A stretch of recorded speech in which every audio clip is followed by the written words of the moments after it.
Hello and welcome to SEGA News Bits, the first one of 2020. So this is like a special episode that you guys could keep and cherish because we're not doing any more after this. Oh God! and with me is Barry. Screwed up the intro. Yeah, no, it is me. It's the road to 2020. We made it. We're done. Sega's done. We're done. Everything's done. It's Isn't time. that the thing, right? That Yeah. the road to 2020 was that Sega was going to close up. It's time for Sega to end.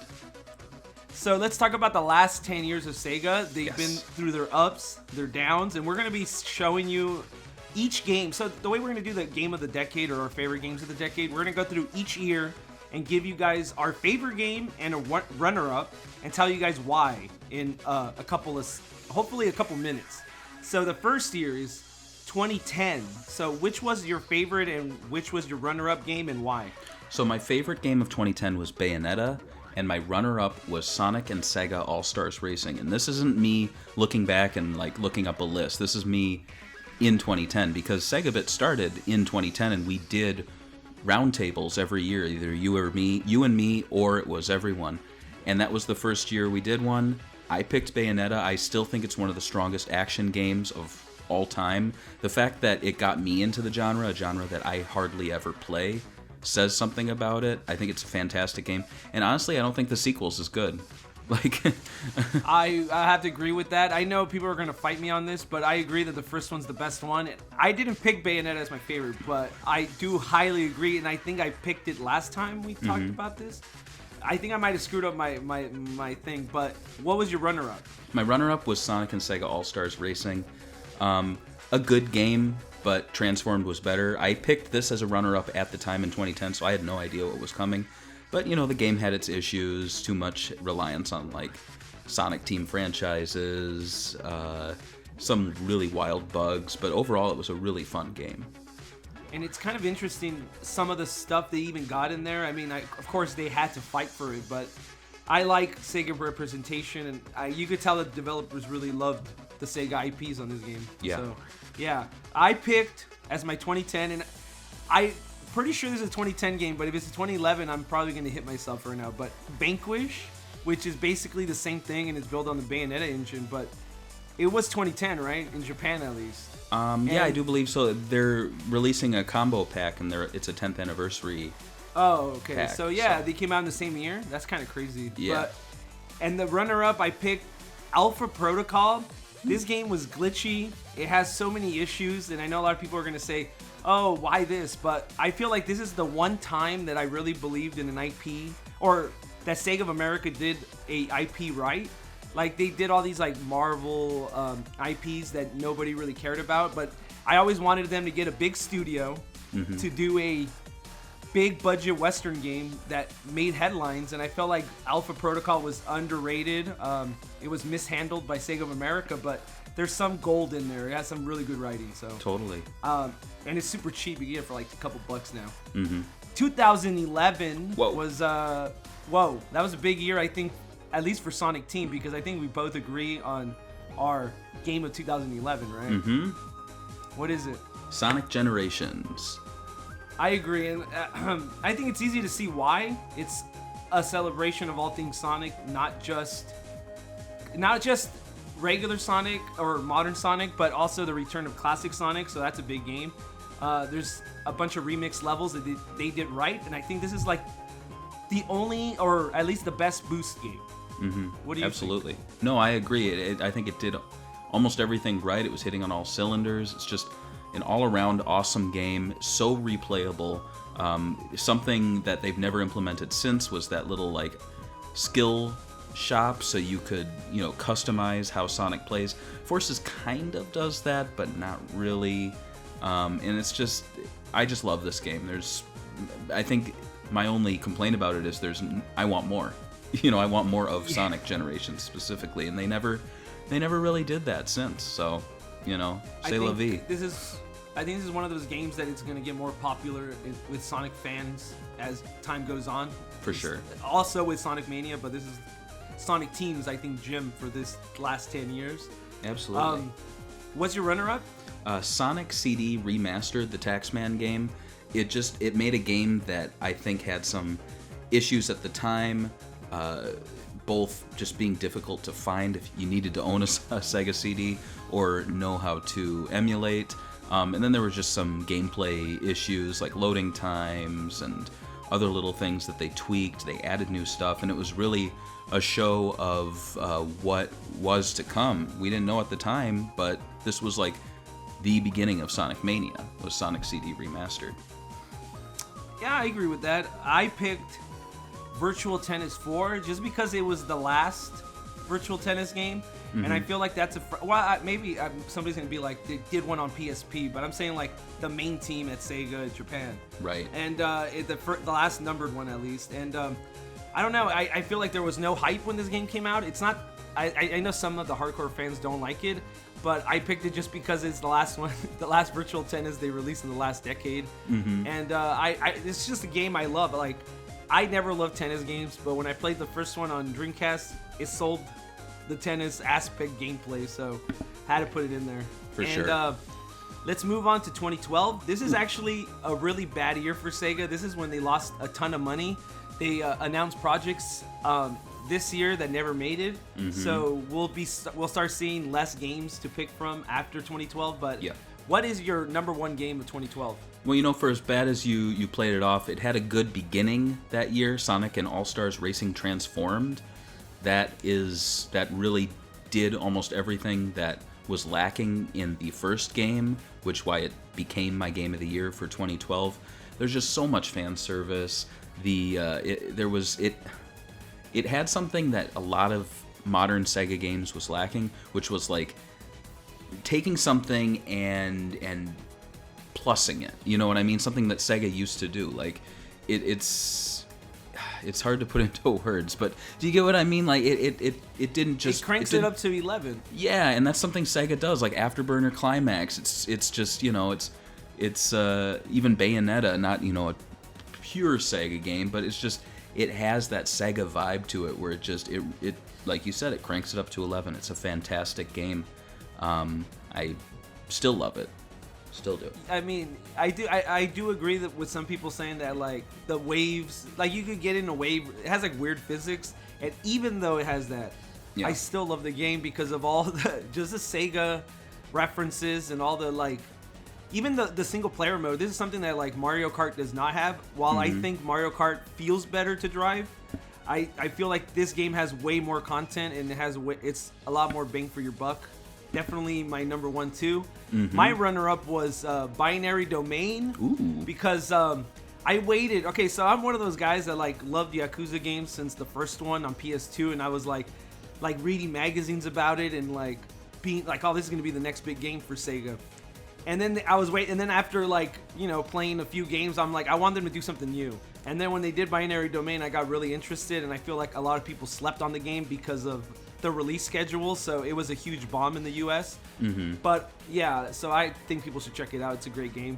Yeah, what's yours? That is a great game. I was going to pick it, but then I realized Virtua Fighter 5 Final Showdown released digitally that year, and that was something that I did not expect them to do. It was kind of a surprise. To be honest, it was almost like something they did years later with Yakuza 5, where it's like, oh, you do care about this franchise? Okay. And they just included so much stuff. It was such an awesome, near complete package. I don't know, I think there was additional content after that in arcades, so it wasn't the final say in Virtua Fighter 5. I think it was still cheaper than a full game. It's just like they wanted people to be able to get into the game and play online for the cheapest possible price, and then all the costumes were a separate, I think, pack or something like that.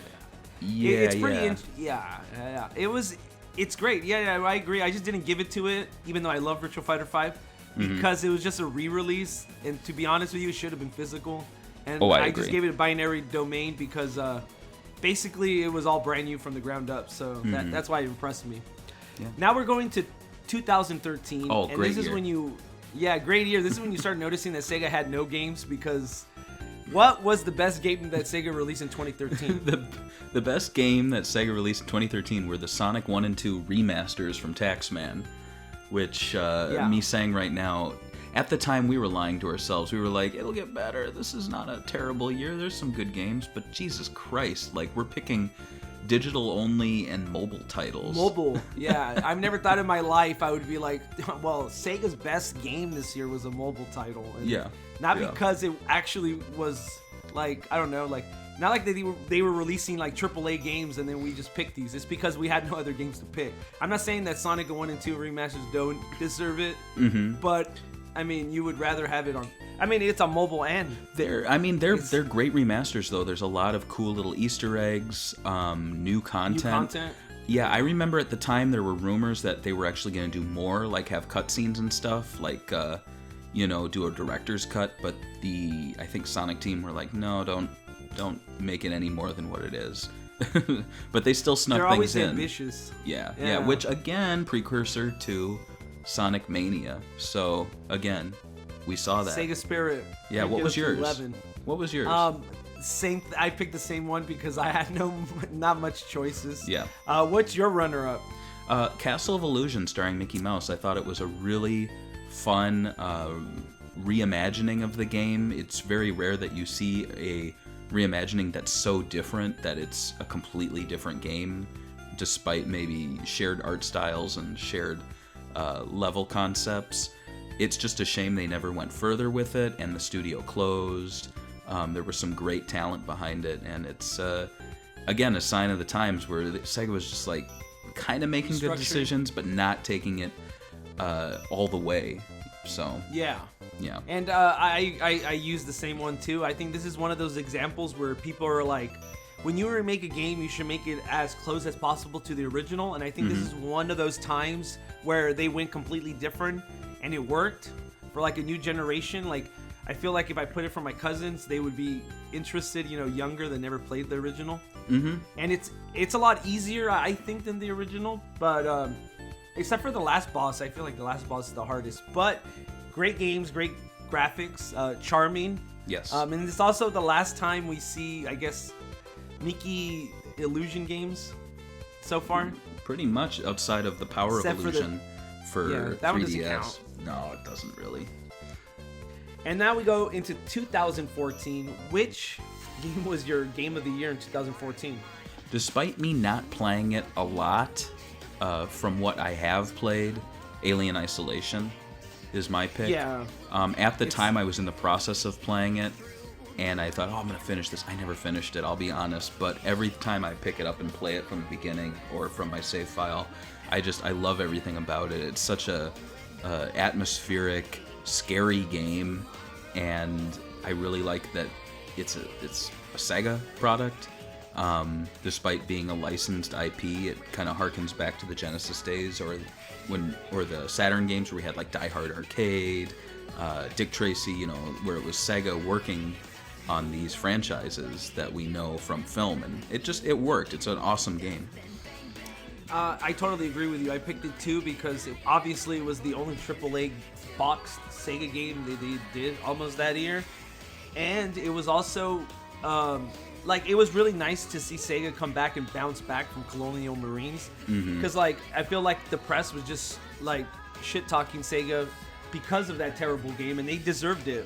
But I like that they came back and were like, well, yeah, but we also have this game, and everybody still talks about this game, and it's gonna get a Switch release soon. So crazy, kind of crazy. So it's still relevant. And the studio that made this is working on a AAA game now that we might see in 2020. So that's interesting. Yeah. And what was your runner-up? Bayonetta 2, which again, I said it's not as great as Bayonetta. It's actually a game I've not yet finished. But from what I did play, I really enjoyed it. But it kind of falls short in some areas. I think any game where you start having like a kid following you around, like a smart-ass kid, you're gonna kind of lose me. I don't know. I didn't like that kid. I really didn't. I think this is a mistake because I don't think we got it this year. I think I got screwed with the Japanese release, but I put Sega 3D Classics Collection. Oh, okay. I just put it because I think Sega should do more of these. I really want a Switch one where it comes with Sega Ages physically.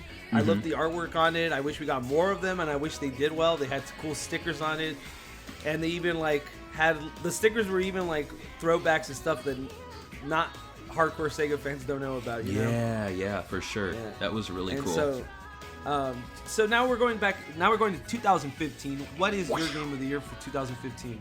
3D Fantasy Zone 2 kind of shows, again, a weak year just because I'm picking a re-release, but it really isn't. It's a brand new game.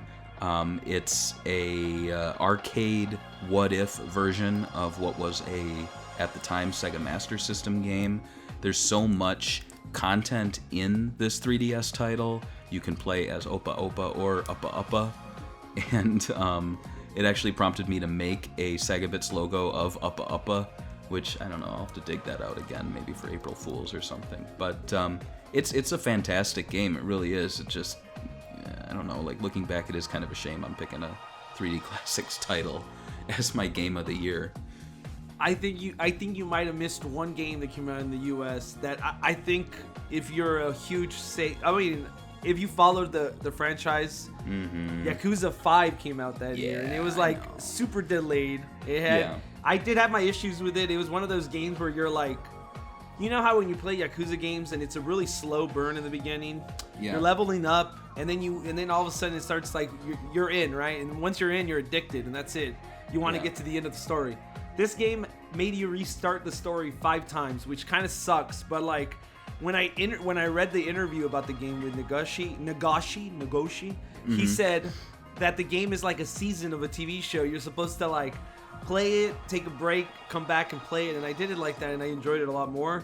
It's a cool game, has a lot of content. It's the last PS3 game, so it's the end of the Yakuza era, so I picked that one. And it's the start of the franchise getting popular in America, which is, thank God, it only took till like, what, 10 years? Yeah. And my runner-up, I think people will agree with this. I mean, disagree with this, and people don't like this. I never hear anybody talk about this game, but I picked Tembo, the badass elephant, because it was a decent platformer. It wasn't incredible. It was just like middle of the road. And sometimes you just need a middle of the road platformer, you know? Yeah, absolutely. Yeah. Good pick. My runner-up. For your runner-up? It was Hatsune Miku Project Mirai DX. I really like this game, actually. It's a franchise I've never gotten into before and never gotten into since. But if I was going to play one game, it would have been one on the 3DS, which was very easy and accessible. And I liked the kind of Virtua Fighter Kids style, I guess it's called Super Demented or whatever, SD, big head, little body. And it had a lot of good music and a fun little like virtual room simulator. It was a cute game. I liked it for what it was. But again, the fact that that's my runner-up for 2015 doesn't say much about the year, though I will agree that Yakuza 5 was a big get for Sega fans in the West for sure. I just didn't own a PS3 at the time. But let's move on to a really... wait, this isn't exciting. Let's go to 2016. I want to know your favorite game of 2016. I think we picked the same one, Seventh Dragon 3 Code VFD, a game that I mispronounced, because this is when we started doing more YouTube videos, me and you talking like this. Yeah. And we started the Sega News Bits, and this is one of those games that I was asking for since the DS version came out, because a lot of Sega alumni worked on it, especially ones that worked on Skies of Arcadia, Phantasy Star, the JRPG series from the old consoles. Yeah. And it only took them until the 4th or 5th game. Because this is 3, but there was 2 on PSP, I think, and then there was 1 on so this is the 4th one. And you could play this standalone. You don't need to know anything. They do have callbacks to like other characters, but to me, it's like it's just a bread and butter JRPG. Yeah. It's fun to play. Yeah. So I recommend it. And what do you pick for your 2016? Same one you picked. I thought Seventh Dragon 3 was a solid RPG. None of the characters really stood out to me. It's not a franchise I've played since, but I really appreciated just the gameplay and the talent behind it. It's one of those, like you check out a TV series because it's from someone who made a show you liked before. You watch it, you're done, you move on. That's kind of how it was with this game. It was just like, oh, cool, Skies of Arcadia, guys, nice, this is fun. I'll be honest though, my runner-up, looking back, I don't know if I'd flip it or flop it, but my runner-up was Sega 3D Classics Collection, which was just a solid grouping of games.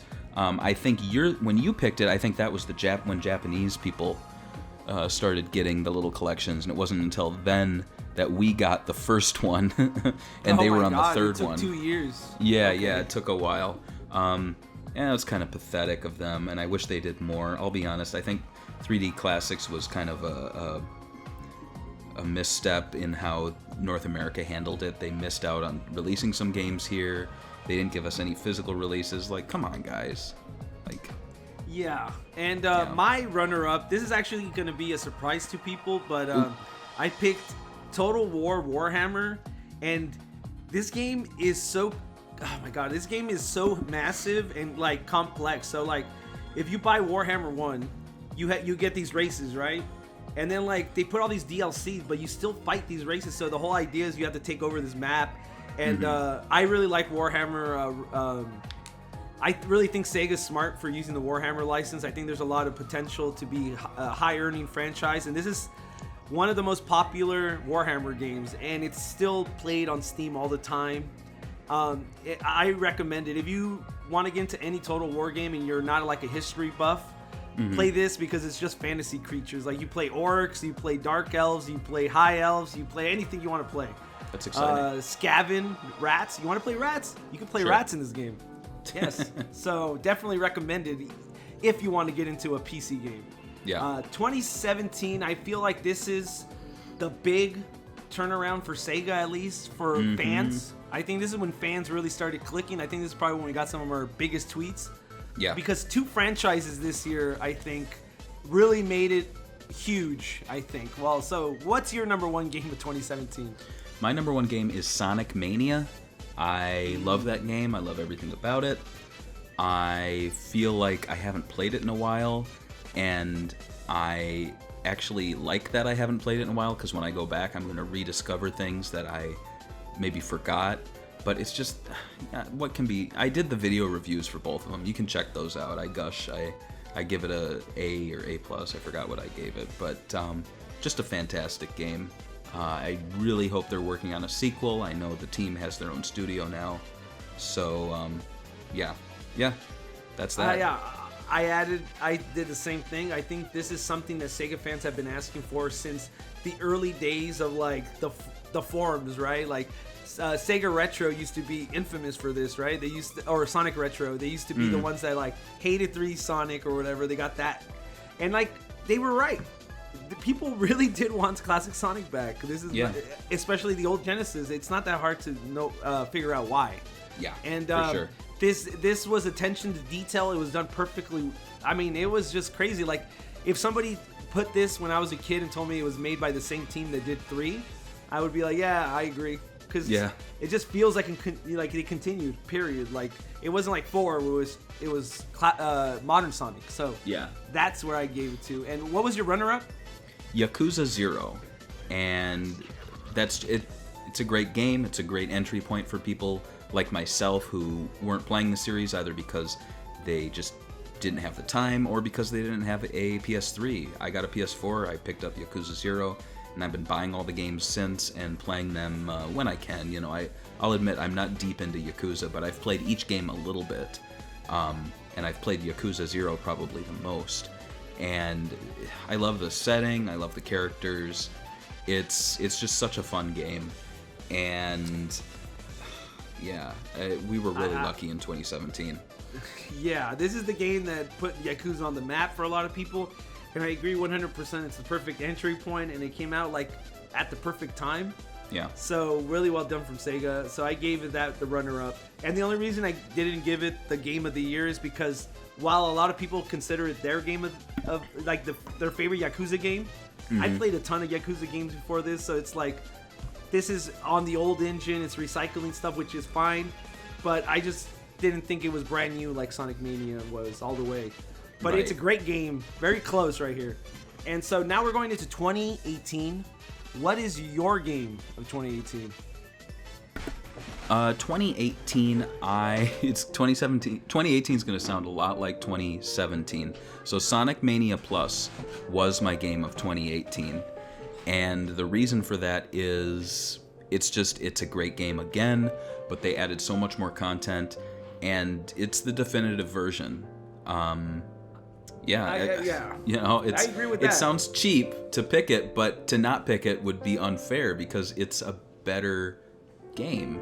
And the whole encore mode, it's awesome. It feels like a one of those crazy hacks that someone did of Sonic 3 where you could switch between characters, and I think it kind of is. I think that actually exists.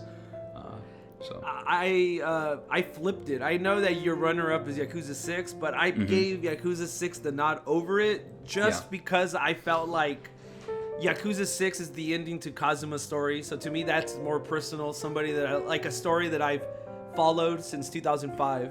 Yeah. Or 2006, really, when it came out in the U.S. And we're finally getting the 6th game, and it's on a new engine. It looks beautiful. It has a brand new system that I finally asked for. I've been asking for a new engine forever. So I gave that my number 1 for 2018. And Sonic Mania Plus, my runner-up, just because it's just an expansion pack. If it was a sequel, then I would have a really hard time. But since it's just an addition, I think runner-up is, for me, I feel comfortable with that. Yeah, good. I agree.